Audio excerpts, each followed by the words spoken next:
ಹೊಡೆಯೋಷ್ಟು ಶಕ್ತಿ ಇದ್ರು, ಹೊಡೆಯೋಷ್ಟು ಕೋಪ ಇದ್ರು, ಹೊಡೆಯೋಷ್ಟು ಬಲ ಇದ್ರು, ತಿರುಗಿಸ್ ಹೊಡೆಯೋ ಗೊತ್ತಿದ್ರು, ಜೀವನದಲ್ಲಿ ಎಲ್ಲ ತಡ್ಕೊಂಡು ನಿಂತಿರ್ತೀವಿ ಗೊತ್ತಾ? ಅದು ನಿಜವಾದ ಬಲ ಅಂದ್ರೆ. ಅವಮಾನಿಸಿದವ್ರಿಗೆ ಅವಮಾನ ಮಾಡೋದಲ್ಲ ಬಲ, ಕಡೆಗಾಣಿಸಿದವ್ರನ್ನ ಕಡೆಗಾಣಿಸೋದಲ್ಲ ಬಲ, ಬೈದವ್ರಿಗೆ ವಾಪಸ್ ತಿರುಗಿಸಿ ಬೈಯೋದಲ್ಲ ಬಲ ಅಂದ್ರೆ. ಬೈಗಳನ್ನ ತಡ್ಕೊಂಡು ನಿಲ್ಲೋದಕ್ಕೆ ಬಲ ಬೇಕು. ಕೈ ಎತ್ತಿ ಹೊಡೆಯೋ ಕೈ ನಿನ್ನದಾದ್ರೆ ನನ್ ಕೈ ಏನ್ ಕೈಯಲ್ವಾ? ಒಂದೇಟ್ ನೀನ್ ಹಾಕಿದ್ರೆ ಎರಡನೇ ಏಟಿಗೆ ನಿನ್ನ ನೆಲಸಮ ಮಾಡೋಕೆ ನನಗ್ ಗೊತ್ತಿಲ್ವಾ?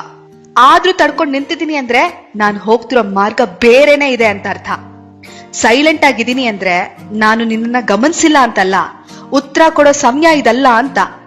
ಜೀವನದಲ್ಲಿ ಆತರ ಪಟ್ಟು ಎದುರಾಳಿ ಮಾತಿಗೆ ಮಾತು ಕೊಟ್ಟು ಸಮಯ ಹಾಳು ಮಾಡ್ಕೊಳ್ಳೋದಲ್ಲ ಸೂಪರ್ ಸ್ಟಾರ್. ತಾಳ್ಮೆಯಿಂದ ಇದ್ದು ಈ ಸಮಯನ ಗೆಲ್ಲೋದಿದೆಯಲ್ಲ, ಇದು ಬಲ, ಇದು ಗೆಲುವು ಅಂದ್ರೆ. ಬೊಗಳೋ ನಾಯಿ ಯಾವತ್ತೂ ಕಚ್ಚಲ್ಲ. ನೀನ್ ಮುಂದಕ್ಕೆ ಹೋಗ್ತಾ ಇರು, ನಿನ್ನ ಸಾಧನೆನೆ ಎಲ್ಲರಿಗೂ ಉತ್ತರ ಕೊಡುತ್ತೆ ಒಂದು ದಿನ. ಅವತ್ತು ಮಾತಾಡುವಂತೆ ನೀನು. ನಾನ್ ನಿನಗೆ ಮುಂಚೆನೆ ಹೇಳಿದಿನಲ್ಲ ಸೂಪರ್ ಸ್ಟಾರ್, ಗೆಲ್ಲೋವರೆಗೂ ಕಿವುಡನಾಗು, ಗೆದ್ದ ಮೇಲೆ ಮೂಕನಾಗು ಅಂತ. ನೀನೇನು ಮಾತಾಡೋ ಅವಶ್ಯಕತೆ ಇಲ್ಲ, ಯಾರಿಗೂ ಹೊಡೆಯೋ ಅವಶ್ಯಕತೆ ಇಲ್ಲ.